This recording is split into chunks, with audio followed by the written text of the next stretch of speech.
नमस्कार दोस्तों, मैं सीमा मौर्य आज आप लोगों को रिच डैड पुअर डैड के चैप्टर 2 के लास्ट पार्ट यानी पार्ट 5 को सुनाने जा रही हूँ।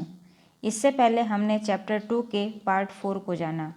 इसी तरह पूरी पुस्तक को सुनने के लिए आप लोग मेरे चैनल को सब्सक्राइब करें। तो आइए अब शुरू करते हैं चैप्टर 2 पार्ट 5 यानी चैप्टर 2 का लास्ट पार्ट। पर तुमने अपनी भावनाओं के सामने हार नहीं मानी और इस कारण तुम लोगों ने जल्दबाजी में काम नहीं लिया। इससे तुम्हें सोचने का वक्त मिल गया। यह सबसे महत्वपूर्ण है। हम में हमेशा डर और लालच की भावनाएं रहेंगी। इसी क्षण से तुम लोगों के लिए यह सबसे महत्वपूर्ण है कि तुम इन भावनाओं का इस्तेमाल अपने समर्थन में करो और लंबे समय तक ऐसा करो। अपनी भावनाओं को अपने दिमाग पर हावी मत होने दो और इस तरह अपने विचारों को दूषित मत होने दो। ज़्यादातर लोग डर और लालच का इस्तेमाल खुद के विरोध में करते हैं। यह अज्ञान की शुरुआत होती है। डर और इच्छा की भावनाओं के कारण ही ज़्यादातर लोग तनख्वाह के चेक, तनख्वाह में बढ़ोतरी और नौकरी की सुरक्षा के पीछे भागते भागते अपनी पूरी ज़िंदगी निकाल देते हैं। असल में वे यह सोचते ही नहीं हैं कि भावनाओं के आधार पर बने हुए ये विचार उन्हें किस तरफ ले जा रहे हैं। यह तो वही बात हो गई जिसमें गाड़ी खींचने वाले गधे के सामने उसका मालिक गाजर लटकाए रखता है जो उसकी नाक के ठीक सामने होती है। गधे का मालिक जहाँ जाना चाहता है वहाँ जाता है, परंतु गधा तो लालच के कारण भाग रहा है। कल गधे के लिए दूसरी गाजर आ जाएगी और गधा उसका पीछा करने लगेगा। आपके कहने का मतलब यह है कि जिस समय मैंने नए बेसबॉल ग्लव्स, कैंडी और खिलौनों के सपने देखना शुरू किया, उस समय मेरी हालत उस गधे की तरह हो गई थी जो गाजर के पीछे भागता है, माइक ने पूछा। हाँ, और उम्र के साथ साथ तुम्हारे खिलौने भी ज़्यादा महंगे होते जाएंगे। अपने दोस्तों पर रौब झाड़ने के लिए एक नई कार, एक नाव और एक आलीशान घर, अमीर डैडी ने मुस्कुराकर कहा। डर आपको दरवाजे से बाहर धक्का देता है। इच्छा आपको अंदर बुलाती है, आपको चट्टानों की तरह ललचाती है। यही जाल है। तो इसकी काट क्या है? माइक ने पूछा। डर और इच्छा अज्ञान की वजह से बढ़ते हैं। इसलिए अमीर लोगों के पास जितना ज़्यादा पैसा होता है, उनका डर भी उतना ही ज़्यादा बड़ा होता है। धन ही गाजर है, भ्रम है। अगर गधा पूरी तस्वीर देख सकता तो शायद वह गाजर का पीछा करने के अपने फैसले को दोबारा न सोचता। अमीर डैडी ने आगे यह समझाया कि आदमी की ज़िंदगी अज्ञान और ज्ञान के बीच होने वाला संघर्ष है। उन्होंने बताया कि एक बार कोई आदमी खुद के बारे में ज्ञान की खोज करना बंद कर देता है तो उसकी ज़िंदगी में अज्ञान घुस जाता है। यह संघर्ष हर पल होता है। इसलिए हमें यह फैसला करना है, यह सीखना है कि अपने दिमाग को खुला रखा जाए और इसे बंद कर लिया जाए। देखो, स्कूल बहुत ज़्यादा महत्वपूर्ण है, पर स्कूल इसलिए जाते हैं ताकि वहाँ कोई कला या व्यवसाय सीख सकें और इस तरह से आप समाज में योगदान दे सकें। हर समाज में शिक्षकों, डॉक्टरों, मैकेनिकों, कलाकारों, रसोइयों, व्यावसायिक लोगों, पुलिस अफसरों, दमकल कर्मियों और सिपाहियों की ज़रूरत होती है। स्कूल उन्हें यह सब सिखाते हैं ताकि हमारा समाज विकसित हो सके और हमारी संस्कृति समृद्ध हो सके। अमीर डैडी ने कहा, दुर्भाग्य से कई लोगों के लिए स्कूल शिक्षा का अंत होता है, शुरुआत नहीं। एक लंबी खामोशी छाई रही। अमीर डैडी मुस्कुरा रहे थे।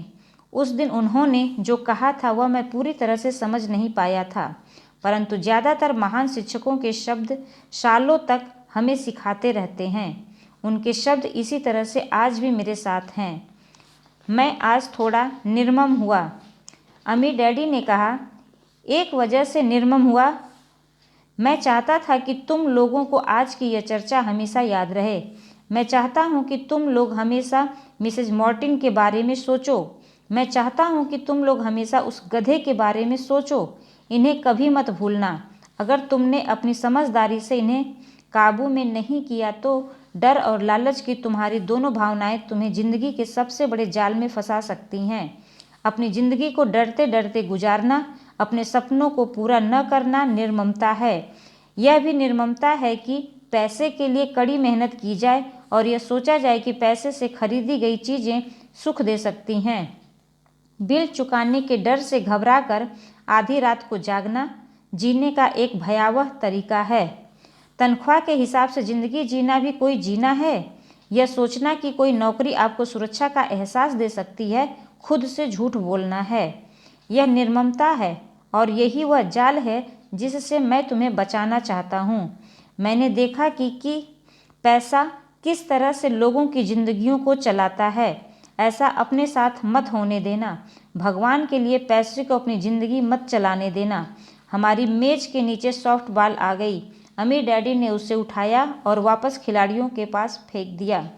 तो अज्ञान का लालच और डर से क्या ताल्लुक है? मैंने पूछा।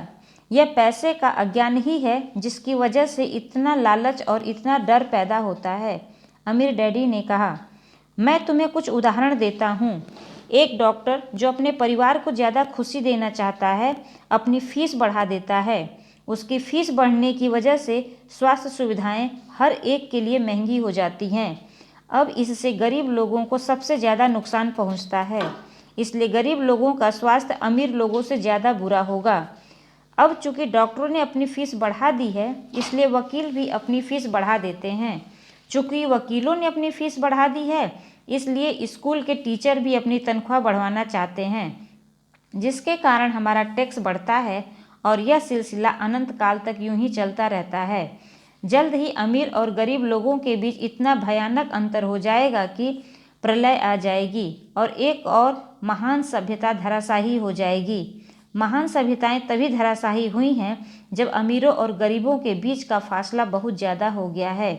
अमेरिका भी उसी रास्ते पर चल रहा है और इससे यह साबित होता है कि इतिहास अपने आप को दोहराता है, क्योंकि हम इतिहास से कुछ नहीं सीखते हैं। हम केवल ऐतिहासिक तारीखें और नाम रटते हैं, उनके सबक को भूल जाते हैं।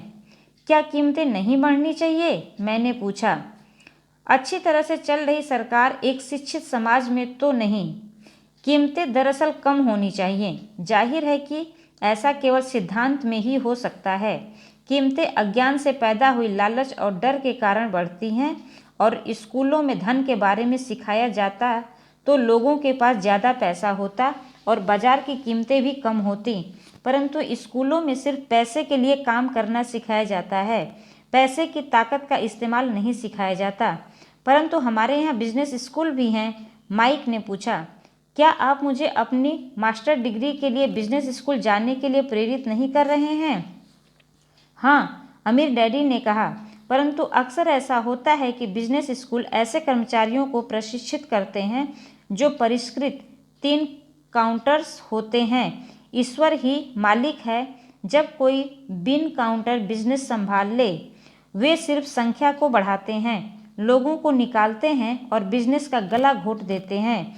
मैं जानता हूँ, क्योंकि मैं बिन काउंटर्स में काम लेता हूँ। वे सिर्फ इतना ही सोचते हैं कि लागत कैसे कम की जाए और कीमत कैसे बढ़ाई जाए, जिससे बहुत सी समस्याएं पैदा हो जाती हैं। बिन काउंटिंग भी महत्वपूर्ण है। मैं सोचता हूँ कि ज़्यादा लोगों को इस बारे में जानना चाहिए, परंतु यह भी पूरी तस्वीर नहीं बताती, अमीर डैडी ने गुस्से से कहा। तो फिर क्या इसका कोई हल है? माइक ने पूछा। हाँ, अमीर डैडी ने कहा। सोचने के लिए अपनी भावनाओं का इस्तेमाल करना सीखो। अपनी भावनाओं के बहाव में आकर मत सोचो। जब तुम लोग मुफ्त में काम करने के लिए तैयार हो गए थे, तो तुमने अपनी भावनाओं को काबू में रखना सीख लिया था। तभी मैं समझ गया था कि तुमसे उम्मीद की जा सकती है। जब मैंने तुम्हें ज़्यादा तनख्वाह का लालच दिया, तब तुमने एक बार भी भावनाओं की बात नहीं मानी। तुम ताकतवर भावनाओं के बावजूद सोचना सीख रहे थे। यह पहला कदम था। यह कदम इतना महत्वपूर्ण क्यों है? मैंने पूछा। यह तुम अपने आप जान जाओगे। अगर तुम सीखना ही चाहते हो तो मैं तुम लोगों को ब्रायर पैच में ले जाऊंगा। यह वह जगह है जिससे लोग बचते हैं। मैं तुम्हें उस जगह पर ले जाऊंगा जहां जाने में ज़्यादातर लोगों को डर लगता है। अगर तुम मेरे साथ जाओगे तो तुम्हारे मन से पैसे के लिए काम करने का विचार निकल जाएगा। इसकी बजाय तुम यह सीखोगे कि पैसे से कैसे काम लिया जा सकता है। और अगर हम आपके साथ जाते हैं तो हमें क्या मिलेगा? अगर हम आपसे सीखने के लिए तैयार होते हैं तो हमें क्या मिलेगा? मैंने पूछा। वही जो ब्रायर रैबिट को मिला था, अमीर डैडी ने कहा, टार बेबी से आज़ादी। क्या ऐसा कोई ब्रायर पैच होता है? मैंने पूछा। हाँ, अमीर डैडी ने कहा, डर और लालच ही ब्रायर पैच है। अपने डर से पीछा छुड़ाकर, अपने लालच का सामना करके, अपनी कमजोरियों और ज़रूरतों को पहचान कर ही हम बाहर निकलने के रास्ते तक पहुंच सकते हैं। और बाहर निकलने का रास्ता हमारे दिमाग से होकर गुजरता है, सही विचारों को चुनने से। विचारों को चुनने से? माइक ने आश्चर्यचकित होकर पूछा। हाँ, इस विचार को चुन कर कि हम क्या सोचेंगे, बजाय इसके कि हम अपनी भावनाओं में बहकर लगातार प्रतिक्रिया करते रहें। सुबह उठने और काम पर जाने से ही आपकी समस्याएं नहीं सुलझ जाती, क्योंकि बिल चुकाने के लिए पर्याप्त पैसा न होने का डर आपको सताता रहेगा। सोचने से आपको खुद से एक सवाल पूछने का समय मिलता है। इस तरह का सवाल, क्या इस समस्या का सबसे बढ़िया समाधान इस पर और ज़्यादा मेहनत करना है? ज़्यादातर लोग इसी बुरी तरह घबराए होते हैं कि वे खुद अपने आप को असली बात नहीं बताते कि डर हावी हो रहा है, और नतीजा यह निकलता है कि वे सोच ही नहीं पाते और इसके बजाय दरवाजे से बाहर दौड़ लगा देते हैं। टार बेबी हावी हो जाती है। अपने विचार चुनने से मेरा यही मतलब था। पर हम ऐसा किस तरह करेंगे? माइक ने पूछा। यही तो मैं तुम्हें सिखाने वाला हूँ। मैं तुम्हें यह सिखाऊंगा कि तुम्हारे पास चुनने के लिए विचारों के विकल्प होने चाहिए, ताकि तुम हड़बड़ी में काम करने से बच सको। जैसे अपनी सुबह की कॉफ़ी पीकर दरवाजे के पास बाहर दौड़ लगाने की आदत से। मैंने तुमसे जो पहले कहा था उसे याद रखो। नौकरी दीर्घकालीन समस्या का अल्पकालीन समाधान है। ज़्यादातर लोगों के दिमाग में सिर्फ एक समस्या होती है और यह थोड़े समय की होती है। यह समस्या होती है महीने के आखिर में चुकाए जाने वाले बिल, यानी टार बेबी। अब पैसा उनकी ज़िंदगी चलाता है, या मैं यह कहूँ कि पैसे को लेकर उनका डर और अज्ञान उनकी ज़िंदगी चलाते हैं। तो वे वही करते हैं जो उनके माँ बाप ने किया था। सुबह उठो और पैसे के लिए काम करो। वे इतना समय भी नहीं निकाल पाते हैं कि यह सोच सकें, क्या कोई दूसरा तरीका है? इस वक्त वे दिल से सोचते हैं, दिमाग से नहीं। दिल से सोचने और दिमाग से सोचने में क्या फ़र्क होता है? माइक ने पूछा। अमीर डैडी ने जवाब दिया, मैं इस तरह के जुमले अक्सर सुनता हूँ, हर आदमी को काम करना पड़ता है, या अमीर लोग शोषण होते हैं, या मैंने दूसरी नौकरी ढूंढ लूँगा, मेरी तनख्वाह बढ़नी चाहिए, आप इस तरह मेरा शोषण नहीं कर सकते, या मैं इस नौकरी को इसलिए पसंद करता हूँ क्योंकि यह सुरक्षित है। इसके बजाय हमें यह कहना चाहिए, क्या यहाँ ऐसा कुछ है जो मुझे नहीं मिल रहा है? इस तरह भावना पर आधारित हमारे विचारों की जंजीर टूट जाएगी और हमें ज़्यादा अच्छे तरीके से सोचने का मौका मिल जाएगा। मुझे मानना ही पड़ेगा कि मेरे लिए यह सबक एक महान सबक साबित हुआ। यह जानना कि कब कोई आदमी दिल से बोल रहा है, कब दिमाग से, किसके शब्दों में भावनाएं छुपी हुई हैं और किसके शब्दों में विचार। यह एक ऐसा सबक था जो जिंदगी भर मेरे काम आया, खास तौर पर तब जब मैं अपने दिल से यानी अपनी भावनाओं से बोल रहा था, न कि अपने विचारों या दिमाग से। जब हम स्टोर की तरफ वापस मुड़ें तो अमीर डैडी ने यह कहा कि अमीर लोग हकीकत में पैसा बनाते हैं, वे इसके लिए काम नहीं करते। उन्होंने यह भी बताया कि 5 सेंट के शीशे के सिक्के ढालते समय जब माइक और मैं यह सोच रहे थे कि हम पैसे बना रहे थे, तो हमारे विचार उसी रास्ते पर चल रहे थे जिस पर अमीर लोग चलते हैं। दिक्कत सिर्फ इतनी थी कि हमारे लिए ऐसा करना गैर कानूनी था। सरकार और बैंकों के लिए ऐसा करना कानूनी था, परंतु हमारे लिए नहीं था। उन्होंने यह भी बताया कि पैसा कानूनी और गैर कानूनी दोनों ही तरीकों से कमाया जा सकता है। अमीर डैडी के बाद हमें यह समझाया कि अमीर लोग जानते हैं कि धन एक भ्रम है जो हकीकत में गधे के सामने लटकी गाजर की तरह होता है।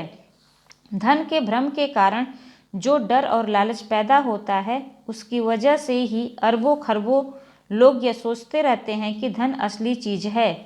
धन दरअसल एक माया जाल है। जनता के अज्ञान और भरोसे के भ्रम की वजह से ही ताश के पत्तों का यह महल खड़ा रहता है। सच कहा जाए तो गधे की गाजर धन से ज़्यादा कीमती है, उन्होंने कहा। उन्होंने अमेरिका के गोल्ड स्टैंडर्ड के बारे में भी बात की और यह बताया कि हर डॉलर का नोट असल में चांदी का प्रमाण पत्र है। उन्हें इस अफवाह से चिंता हो रही थी कि किसी दिन हम गोल्ड स्टैंडर्ड को छोड़ देंगे और हमारे डॉलर चांदी के प्रमाण पत्र नहीं रहेंगे। जब ऐसा होगा बच्चों तो कयामत आ जाएगी। गरीब, मध्यम वर्गीय और नासमझ लोगों की ज़िंदगी सिर्फ इसलिए बर्बाद हो जाएगी क्योंकि वे यह भरोसा करते रहेंगे कि धन की असली चीज़ है और वे जिस कंपनी के लिए काम करते हैं वह कंपनी या सरकार उनका ध्यान रखेगी। उनकी बातें उस दिन हमारी समझ में नहीं आ रही थीं, परंतु सालों बाद जाकर मुझे यह समझ आया कि यह बड़े पते की बात थी। वह देखना और जो दूसरे नहीं देख पाते।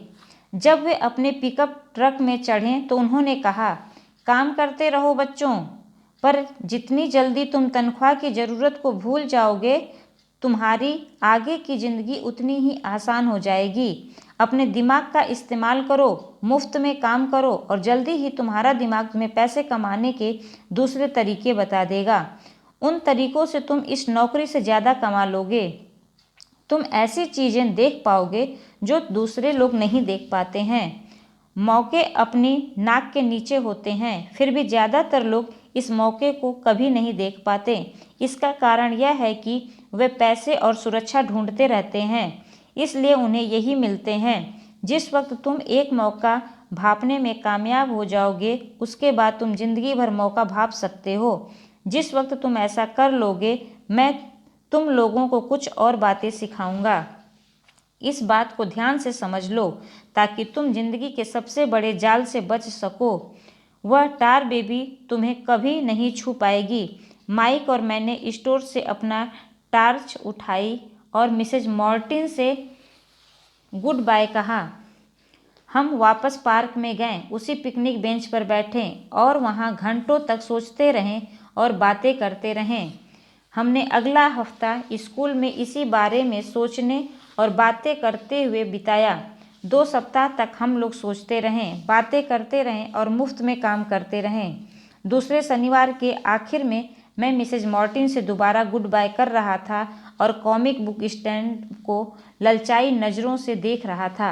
हर शनिवार 30 सेंट न मिलने से सबसे दुखद बात यह थी कि मेरे पास कॉमिक्स खरीदने के लिए बिल्कुल भी पैसे नहीं होते थे। अचानक जब मिसेज मॉर्टिन मुझे और माई को गुड बाय कर रही थी, मैंने उन्हें एक ऐसा काम करते हुए देखा जो उनके पहले कभी नहीं देखा था। मेरा मतलब है मैंने इसके पहले उन्हें ऐसा करते देखा तो था पर उस पर कभी ध्यान नहीं दिया था। मिसेज मॉर्टिन ने कॉमिक्स के पहले पेज को आधा काटा और उसे संभाल कर अपने पास रख लिया। बाकी की पुस्तक को उन्होंने एक बड़े से भूरे कार्डबोर्ड के डिब्बे में डाल दिया। जब मैंने उनसे पूछा कि वे इन कॉमिक्स का क्या करती हैं तो उन्होंने कहा, मैं उन्हें फेंक देती हूँ। जब वह नई कॉमिक्स लाता है तो मैं ऊपर के आधे कवर को क्रेडिट के लिए कॉमिक बुक डिस्ट्रीब्यूटर को दे देती हूँ। वह 1 घंटे में आने ही वाला है। माइक और मैंने 1 हफ्ते तक इंतज़ार किया। जल्दी ही वह डिस्ट्रीब्यूटर आया और मैंने उससे पूछा कि क्या हमें कॉमिक्स मिल सकती है। इस पर उसने जवाब दिया, आपको मिल सकती है अगर आप इस स्टोर में काम करते हैं और अगर आप यह वादा करें कि आप उन्हें दोबारा नहीं बेचेंगे। हमारी पार्टनरशिप एक बार फिर कायम हो गई थी। माइक की मम्मी ने हमें एक खाली कमरा दे दिया जो उनके किसी काम का नहीं आता था। हमने उसकी सफाई करके उसमें सैकड़ों कॉमिक्स जमा कर ली। जल्दी ही हमारी कॉमिक्स लाइब्रेरी लोगों के लिए खोल दी गई। माइक की छोटी बहन को पढ़ने का बहुत शौक था, इसलिए हमने उसे अपना लाइब्रेरियन बना लिया। लाइब्रेरी में और कॉमिक्स पढ़ने के लिए वह हर बच्चे से 10 सेंट लेती थी। स्कूल खत्म होने के बाद वह दोपहर 2:30 बजे से 4:30 बजे तक लाइब्रेरी खुलती थी। पड़ोस के बहुत से बच्चे इसमें ग्राहक बन गए थे और वे जितनी कॉमिक्स पढ़ना चाहते थे 2 घंटे में पढ़ सकते थे। यह उनके लिए बहुत बढ़िया सौदा था, क्योंकि एक कॉमिक्स की कीमत 10 सेंट होती थी और 2 घंटे में वे 5 या 6 कॉमिक्स पढ़ लेते थे। माई की बहन लौटते समय बच्चों की तलाशी लेती थी और यह देख लेती थी कि वे अपने कपड़ों में कॉमिक्स छुपाकर तो नहीं ले जा रहे। वह इस बात का रिकॉर्ड भी रखती थी कि हर रोज़ कितने बच्चे आए, उनका नाम क्या था और उन्होंने क्या सुझाव दिए। माइक और मुझे 3 महीने तक हर हफ्ते $9.5 का औसत लाभ हुआ। हमने उसकी बहन को हर हफ्ते $1 का भुगतान किया और उसे मुफ्त में कॉमिक्स पढ़ने का फ़ायदा भी दिया। हालांकि वह कॉमिक्स कभी कभार ही पढ़ती थी, क्योंकि वह हमेशा अपनी पढ़ाई में लगी रहती थी। माइक और मैं समझौते के मुताबिक हर शनिवार स्टोर में काम करते रहें। साथ ही हम अलग अलग दुकानों से कॉमिक्स इकट्ठी करते रहें। हमने वादे के मुताबिक कॉमिक्स नहीं बेची। जब कोई कॉमिक्स फट जाती थी तो हम उसे जला देते थे। हमने इसकी एक शाखा खोलने की भी कोशिश की, लेकिन हमें माइक की बहन की तरह मेहनती और भरोसेमंद लाइब्रेरियन नहीं मिला। बहुत कम उम्र में ही हमने यह जान लिया कि अच्छे स्टाफ को खोजना कितना मुश्किल होता है। लाइब्रेरी खुलने के 3 महीने बाद हमारी लाइब्रेरी में एक समस्या आ गई। दूसरे मोहल्ले के कुछ गुंडे अंदर घुस आए और उन्होंने झगड़ना शुरू कर दिया। माइक के डैडी ने सुझाव दिया कि हम अपना कारोबार बंद कर दें। तो इस तरह हमारा कॉमिक्स का धंधा बंद हो गया और हमने कन्वीनियंस स्टोर पर हर शनिवार काम करना भी बंद कर दिया। फिर भी अमीर डैडी रोमांचित थे, क्योंकि उनके पास बहुत सी नई बातें थीं जो वे हमें सिखाना चाहते थे। वे खुश थे क्योंकि हमने उनके पहले सबक को अच्छी तरह से सीख लिया था। हमने यह भी सीख लिया था कि पैसे से अपने लिए काम कैसे करवाया जाता है। स्टोर और नौकरी के बदले में पैसा नहीं मिलता था, इसलिए हमें मजबूरन अपनी कल्पना शक्ति पर जोर डालना पड़ा ताकि हम पैसे कमाने का कोई दूसरा तरीका ढूंढ सकें। कॉमिक्स लाइब्रेरी हमारा अपना व्यवसाय था। हमारा धन और हमारे काबू में था और हम किसी मालिक के मोहताज नहीं थे। इसमें सबसे अच्छी बात यह थी कि हमारे व्यवसाय में हमें तब भी पैसा मिलता था जब हम वहाँ स्वयं मौजूद नहीं होते थे। उस समय हम पैसे के लिए काम नहीं करते थे, बल्कि हमारा पैसा हमारे लिए काम करता था। ज़्यादा तनख्वाह देने की बजाय अमीर डैडी ने हमें इतनी बढ़िया नसीहत दे दी थी। आज के वीडियो में बस यहीं तक जानेंगे। रिच डैड पुअर डैड के चैप्टर 3 को अगली वीडियो में सुनेंगे। वीडियो को यहाँ तक सुनने के लिए आप लोग का बहुत बहुत धन्यवाद। अगर वीडियो अच्छी लगी तो लाइक करें और कमेंट्स में अपने ओपिनियन दें। चैनल को सब्सक्राइब करें और शेयर करें और बेल आइकन को दबा दें। धन्यवाद।